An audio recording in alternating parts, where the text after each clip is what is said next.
In economics, it is widely accepted that technology is the key driver of economic growth of countries, regions, and cities.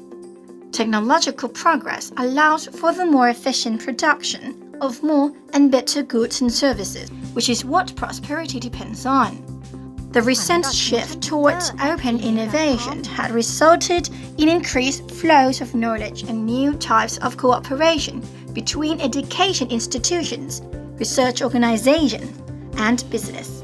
However, the mechanisms through which technology is developed, adopted, and used in production are complex.